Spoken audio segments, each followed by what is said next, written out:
దేవునికి స్తోత్రం. ప్రభునందు పిల్లారా, ఈ యొక్క ఆదివారపు ఆరాధనకు చేరి వచ్చిన ప్రభు ప్రియులైన మీ అందరికీ మన రక్షకుడు ప్రియమైన యేసుక్రీస్తు వారి నామములో ఉన్నాను తెలియజేస్తున్నాను. దేవుడు ఆశ్చర్యకరుడు. మనము తన కృప చొప్పున కాపాడుతూ బలపరుస్తూ భద్రపరుస్తూ ఈ సంవత్సరం యొక్క అంతిమ దినంలోకి మనము నడిపించాలి. ఈరోజు 19వ దినం. ఇంకొక 11 లేకుంటే 12 దినాలు ఉన్నాయి. ఈ దినంలో కూడా ప్రభు మనను మన కుటుంబాలను క్షేమంగా కాపాడాలి అని మనం అడుగుదాం. సంఘములో పెద్దలున్నారు, వృద్ధులున్నారు, యవనస్తున్నారు, రకరకాలైనటువంటి జీవనయాత్రలు కలిగి జీవించేటువంటి వారు ఉన్నారు. వీరందరినీ కూడా దేవుడు భద్రపరచాలి అని మనం దేవుణ్ణి అడుగుతాం. ప్రభు మన ప్రార్థనను అంగీకరించి తన కృపలో భద్రపరుస్తారు కాక. దేవుని స్తోత్రం. గడిచిన ఆదివారం నాడు కొన్ని శ్రేష్టమైన వాక్యాలను మనము ధ్యానము చేసుకోవడానికి ప్రభువారు కృప చూపించారు. హెబ్రీ పత్రిక 3వ అధ్యాయం 12వ వచనంలో, సహోదరులారా, జీవము గల దేవుని విడిచిపోవనట్టి విశ్వాసము లేని దుష్టబుద్ధి మీలో ఉందేమో జాగ్రత్తగా చూసుకోండి అని దేవుని వాక్యాన్ని, జీవమును కూర్చి శ్రేష్టమైన వాక్యాలు మనం ధ్యానం చేసుకున్నాం. ఈ వారం కూడా జీవమును గురించే మాట్లాడుకుంటే బాగుంటుంది అని చెప్పి అనుకున్నాను. కానీ దేవుని సన్నిధిలో ప్రార్థన చేసుకుంటే సంవత్సరం అంతా కూడా దేవుడు కాపాడాడు కదా. దేవునికి స్తుతి చెల్లించే వారుగా అయితే, ఆయన కృపను బట్టి బలమును సంపాదించుకునే వారుగా అయితే బాగుంటుంది కదా అని అనిపించింది. అందుకే దేవునికి స్తుతి చెల్లించవలసిన వారుగా ఉంటున్నాం. దావీదు కీర్తనలు 103వ దావీదు కీర్తన మొదటి 2 వచనాలు మనం చదువుకుంటే, నా ప్రాణమా యెహోవాను స్తుతించు, నా అంతరంగమున సమస్తమా ఆయన పరిశుద్ధ నామమును స్తుతించు, నా ప్రాణమా యెహోవాను స్తుతించు, ఆయన చేసిన ఉపకారములను దేన్ని మర్చిపోవద్దు, ఏది కూడా మర్చిపోవద్దు. సంవత్సరానికి వచ్చి ఈరోజు 19వ దినం, రేపు 20వ దినం, ఇంకొక 12 దినాలు మాత్రం మన ముందు ఉన్నాయి. దేవుడు చేస్తున్న మేలులను దేనిని కూడా మర్చిపోవద్దు.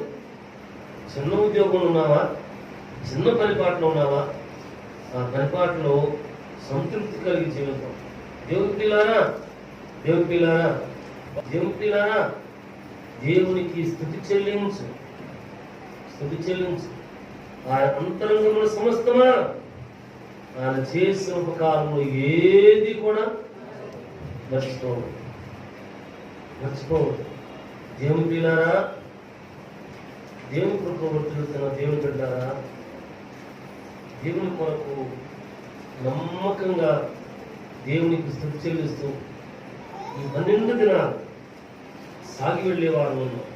స్తుతి చెల్లిస్తూ ప్రార్థించేవారుగా ఉన్నాం. ప్రక్కన దావీదు కీర్తనలో 99వ దావీదు కీర్తనలో ప్రభునందు పిల్లారా 6వ వచనాన్ని మనం చదువుకుంటున్నాం. చూడండి, 6వ వచనాన్ని చదువుకుంటున్నాం. చూడండి, ఆయన యాజకులలో మోషే అహరోనులు ఉన్నారు.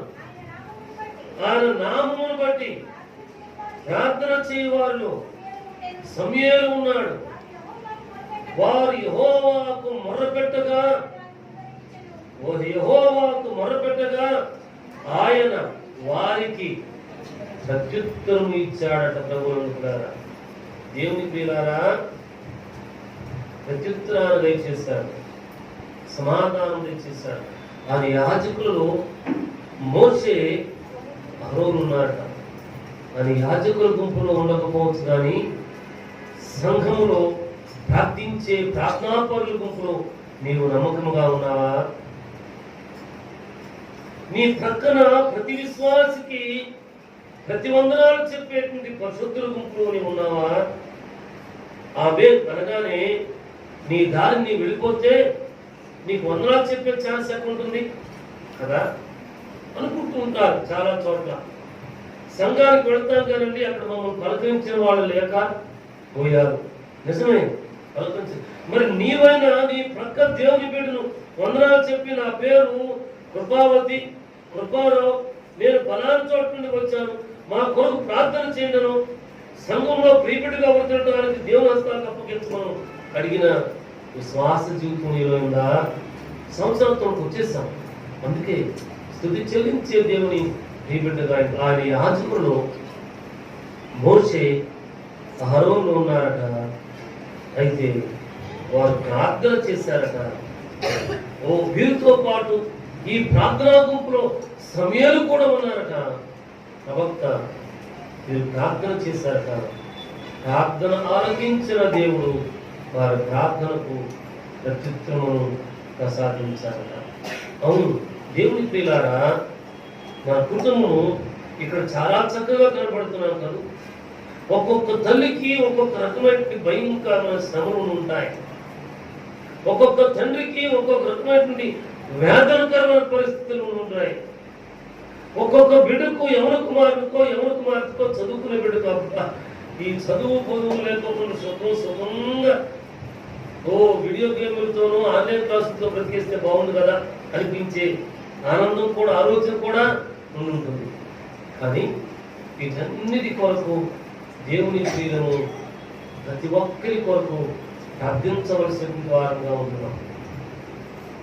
లేకుంటే మొరపెట్టవలసిన వారంగా ఉంటున్నాం. దేవుని అడగవలసిన వారంగా ఉంటున్నాం. మోషే అహరోనులు సమూయేలు ప్రార్థించగా ప్రభువారు ఆయనకు వారికి ప్రత్యుత్తరం ఇచ్చారట. మన దేవుడు ప్రత్యుత్తరమునిచ్చే దేవుడు. మన దేవుడు మాట్లాడే దేవుడు.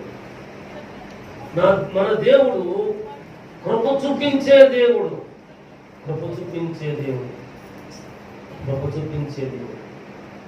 నీవు నిజముగా శ్రమలో ఉంటేనో, వ్యాధుల్లో ఉంటేనో, వసతులు ఉంటేనో తప్పకుండా నీ దేవుడు, మన దేవుడు తన పరిచారకులకి మోకరించినప్పుడు నడిపింపు దయచేసి ఫలానా ప్రియబిడ్డ కొరకు ప్రార్థించు అని సెలవిచ్చే దేవుడు. పరిచారకుడు ప్రార్థన చేస్తాడు. ఆ ప్రార్థన ద్వారా నీ జీవితంలో మేలు జరుగుతుంది. ఈ పరిచారకుని యొక్క చిన్ని పరిచర్య జీవితంలో అటువంటి సాక్ష్యాలు చాలా ఉన్నాను. మోకరించినప్పుడు ఎవరి కొరకు ప్రార్థన సాగుతూ ఉంటే ఎవరి కొరకు ప్రార్థన చేయాలని నడిపింపు రావటం, ప్రార్థన చేయటం. ఆదివారము తర్వాత దినాలను కలిసినప్పుడయ్యా అలా రోజే చాలా భయంకరమైన శ్రమలో ఉన్నామండి, ఏం చేయాలో అర్థం కావట్లేదు, మీకు ఫోన్ చేద్దామా లేకపోతే ఏం చేయాలో అర్థం కాని పరిస్థితిలో ఉన్నాం. వారితో ఈ పరిచారకుడు సవినయంగా చెప్పే మాట అంటే, అవునమ్మా ఆ రోజు నేను ప్రార్థన ఉన్నాను, మీ కుటుంబం కొరకు ప్రార్థన చేయాలని ఎందుకో నడిపింపు దొరికింది, ప్రార్థన చేశానండి అంటే, అందుకేనయ్యా సమస్య తేలికగా పరిష్కారం అయిపోయిందని చెప్పిన ప్రియులు ఎంతో మంది నేను ఎరుగుతున్నాను. ప్రభునందుకు సహాయం చేసిన దేవునికి స్తుతి చెల్లిస్తూ నూతన సంవత్సరానికి సాగి వెళ్ళాలి అని గడిచిన వారంలో మనం చదువుకున్నాం. యెహోషువ భక్తుడు ఇశ్రాయేలుతో సెలవిచ్చాడు. మందసమును యాజకంశపు వారు మోసుకుని వెళ్తుంటే మిగిలిన వారితో అన్నాడు కదా యెహోషువ భక్తుడు, అయ్యలారా అమ్మలారా, మీరు వెళ్ళుచున్న త్రోవ మీరు ఇంతకు ముందు వెళ్ళినది కాదు, కాబట్టి మందసమునకు మీకును ఎడముండాలి. మీరు వెళ్ళు త్రోవను పరీక్షిస్తూ జాగ్రత్తగా సాగి వెళ్ళాలి. అవును ప్రభునంటారా, సాగి వెళ్ళే వారంగా ఉన్నాం. ప్రభునంటారా, ఒక చిన్న మాట చెబుతాను. చేసే ఉద్యోగం పోయిందనుకుందాం, పోవాలని కారణం లేదంటే చేసే ఉద్యోగంలో ఆపు చేస్తాననుకున్నాం. ప్రియాలు అప్పుడప్పుడు పని లేకపోతే నిలుపుదల చేస్తారు. చేసినప్పుడు ఏం చేస్తుంటాం, మళ్ళా ఉద్యోగం పొందుకుంటానికి వాళ్ళని పిలుస్తారేమో, వీరిని పిలుస్తారేమో, ఈ ఉద్యోగం ఇంకొకరిని పెట్టుకుంటారేమో నా ఆతృత చేత మనకు తెలిసిన పెద్దలందరి చుట్టూతో కూడా తిరుగుతామా? మీరు ఒక మాట చెప్తే మరలా పిలిచినప్పుడు నా పేరు పైన పెట్టుకుని నాకు ఉద్యోగం ఇస్తారన్నారు. అవును కాదు? మనవి, ఆతృత, తొందర. అవును, దేవునికి స్తుతి చెల్లించటానికి, దేవుని సన్నిధిలో ప్రార్థన చేయటానికి, ఆయన ప్రత్యుత్తరం సంపాదించుకోవడానికి తొందర, ఆతృత కావాలా, ఆతృత కావాలా. అందుకే తెలిసిన పెద్దల చుట్టూ తిరుగుతుంటామే. అదే రీతిగా నీకు తెలిసిన పెద్దలు ఎవరో కాదు, సంఘమే.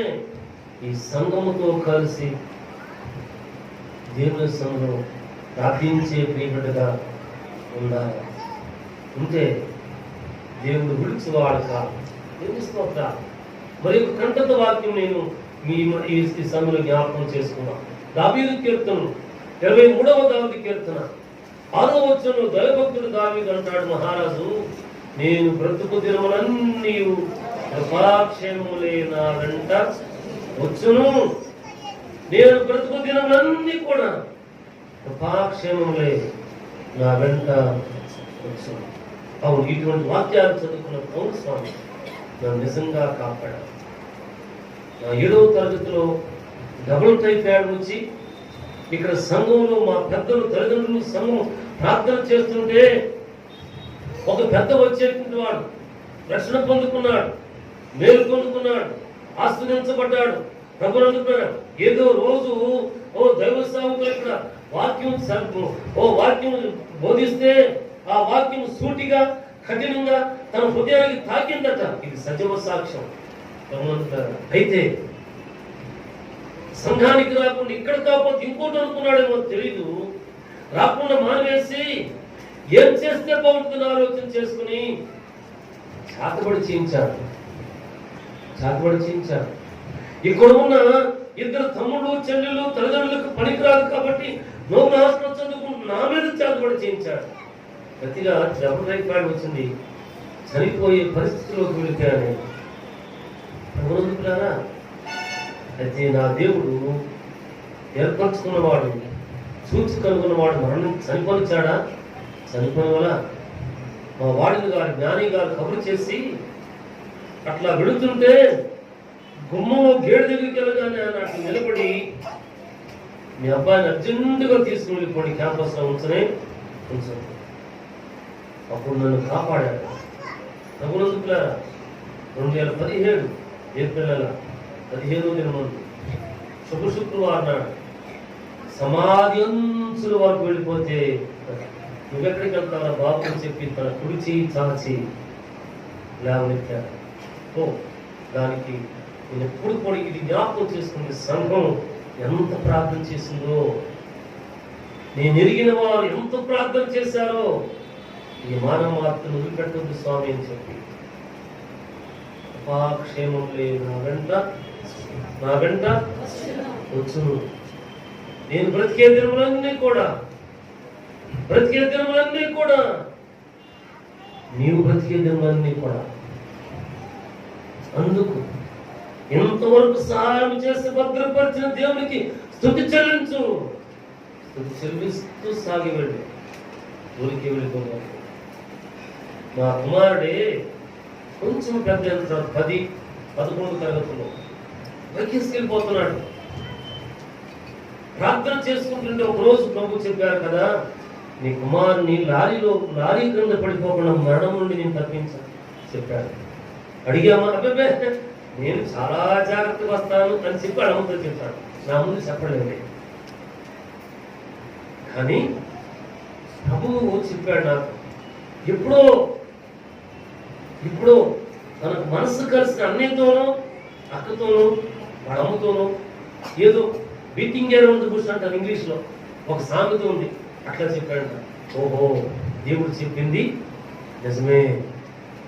నా దేవుడు, నీ దేవుడు మరణానికి అప్పగించేవాడు కాదు. ఒకవేళ కష్టాలు, కన్నీరు, అప్పులు, వేదనలు, శోధనలు భరించలేక స్వామి యేసయ్యా ఎక్కడున్నావు, నా దగ్గర ఉన్నావా, తిరుగున్నావా, ఈ జీవితం చాలు, ఒక్కసారి నీ చేత నా ముఖంట మూసి నీ దగ్గరకు చేస్తా అనుకుంటావా? ఆయన మూసేవాడా? మరణము శాశ్వతం. ఈ మరణము సమాధానం కాదు.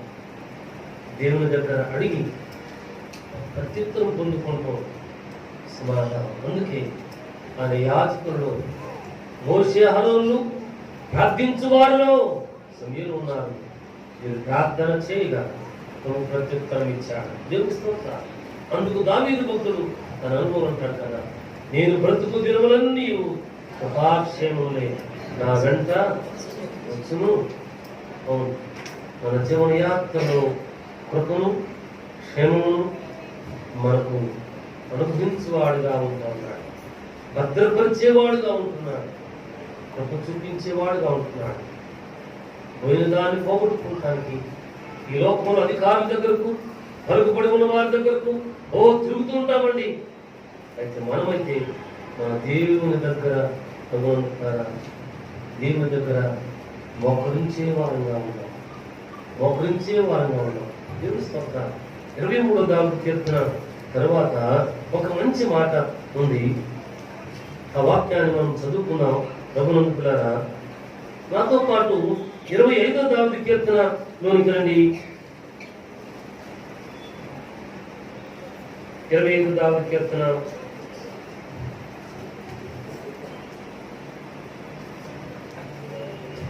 10వ వచనం అండి. ఆయన చేసిన నిబంధనను, ఆయన నియమించిన శాసనములను గైకొన్న వారి విషయంలో యెహోవా త్రోవలన్నీ హల్లెలూయా హల్లెలూయా. దేవుని సంతానమా, సంవత్సరాంతంలోకి వచ్చేస్తాం. మరి నూతన సంవత్సరం వెళ్ళిపోబోతున్నాం. అయితే అంటున్నాడు కదా, ఆయన చేసిన నిబంధనను, ఆయన నియమించిన శాసనములను గైకొన్న వారి విషయంలో యెహోవా త్రోవలన్నీ కూడా ఎటువంటి కూడా కృప సత్యముతో నిండి ఉన్నాయట. కృప చేత నిండి ఉన్నాయి, సత్యముతో నిండి ఉన్నాయి. ఈ మన పడవేయు విడిచిపెట్టవు. మరొక చోట దేవుని వాక్యం ఉంది, నీ పరిశుద్ధుని కుళ్ళు పట్టనీయవు అని వాక్యం ఉంది.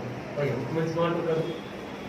చెల్లించే మనకు, ప్రార్థించే మనకు, నూతన సంవత్సరానికి మరలా తారీఖులు సంవత్సరాలు మారిపోతున్నటువంటి మనకు కాపాడటానికి సిద్ధంగా ఉన్న దేవుడు ఈ పరిశుద్ధుని కుళ్ళు పట్టని విడిచిపెట్టేవాడు కాదు అన్నమాట.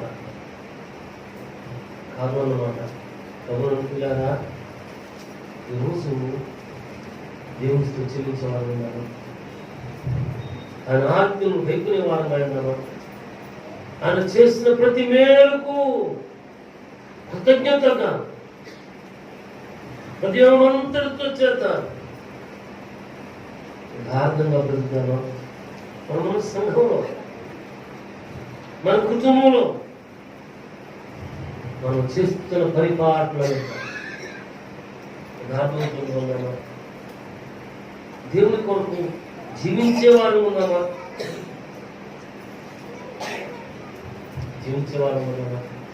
ఇదే దావీదు కీర్తనలో 14వ వచనం చదువుతాం చూడండి. యెహోవా మర్మము ఆయన యందు భయభక్తులు గల వారికి తెలిసి ఉన్నది, ఆయన తన నిబంధన వారికి తెలియచేయు. ప్రభునందులారా, యెహోవా మర్మమట. దేవునికి చెల్లించి నమ్మకంగా జీవించే వారికి దేవుని సత్యమేదో, దేవుని పరిశుద్ధత ఏదో, దేవుని యొక్క దాటత ఏదో, దేవుని దీవునేదో తెలుసునట, తెలుసుకుంటారట. కాబట్టి ఆయన మర్మము ఆయన ఎందుకు భయభక్తులు గల వారికి తెలిసే ఉంది. అయితే తెలుసుకున్నవారు కాబట్టి ఆ నిబంధన ఏ రీతిగా సాగి వెళ్ళాలో, ఏ రీతిగా నడిచి వెళ్ళాలో, ఏ రీతిగా శోధన తప్పించుకోవాలో ప్రభువారు తెలియచేస్తారట. ఈ పరిశుద్ధుల గుంపులోకి చేర్చబడ్డామా? దేవుని కొరకులో వడ్డీలు వారముగా ఉన్నామా? ఇవి మనం పొందుకుంటున్న ఈ కృప మరి ఒకరికి పంచిపెట్టేటువంటి వారంగా ఉన్నామా? ఆత్మను సంపాదించే వారు ఉన్నామా? సాక్ష్య జీవితాన్ని కాపాడుకుంటూ ఇతరులకు మాదిరికరంగా జీవించే వారు దేవుని పిల్లరా, ఇంతవరకు మనకు సహాయం చేశారు. ఆయన చేసిన ఏ మేలు కూడా మర్చిపోవు. ప్రభువులారా, నిబంధన వారికి తెలియచేసే దేవుడు తెలియచేస్తూ ఉండగా ఇదిగో తెలుసుకుంటున్నటువంటి మనము ఈ వాక్కు ద్వారా, ఈ కృప ద్వారా ధనవంతులుగా ప్రభువులారా ఉంటూ 2వ తిమోతికి రాసిన పత్రిక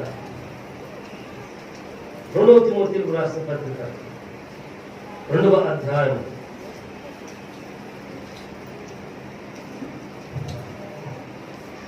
2వ అధ్యాయం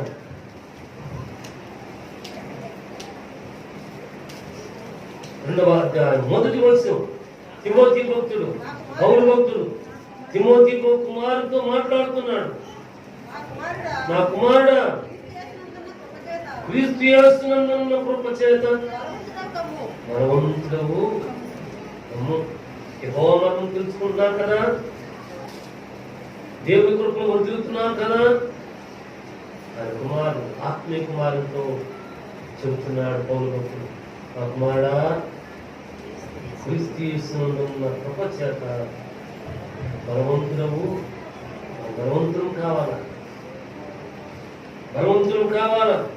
బలవంతులమైతే సంఘముగా కలిసి, ప్రార్థనాపరులుగా కలిసి, ముగ్గురుగా కలిసి, 5గురుగా కలిసి ఎదురైనటువంటి శోధనను జయించడానికి శక్తిని సంపాదించుకునేట్టు అనుకుంటున్నాం. ఒక్కడగాని ఏమి కూడా చేయాలి. ప్రసంగంగా ఉంటుంది, 3 పేటలో కావడం త్వరగా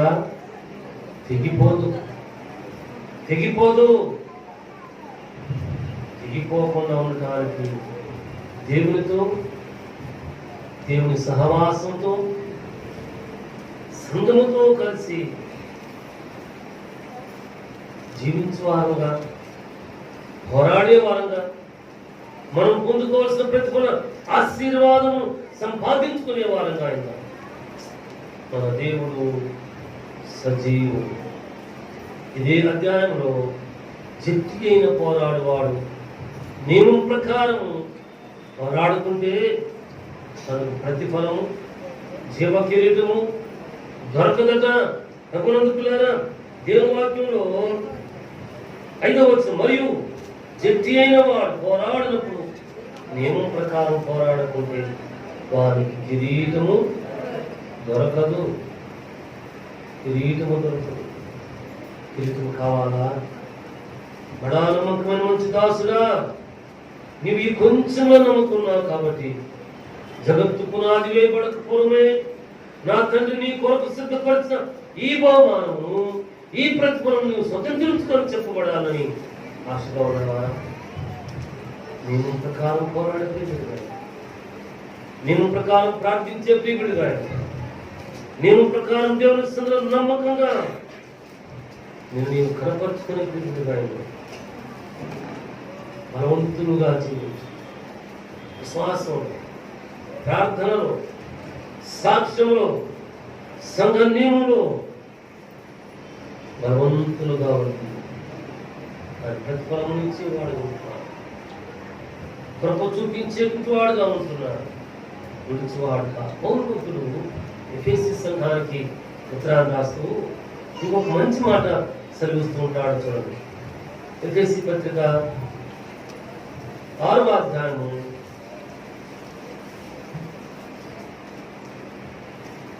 6వ అధ్యాయం 10వ వచనం. తుదకు ప్రభు యొక్క మహాశక్తిని బట్టి ఆయన యందు బలవంతులై ఉండండి. బలవంతులుగా ఉండండి, దేవునిలో బలవంతులుగా ఉండండి.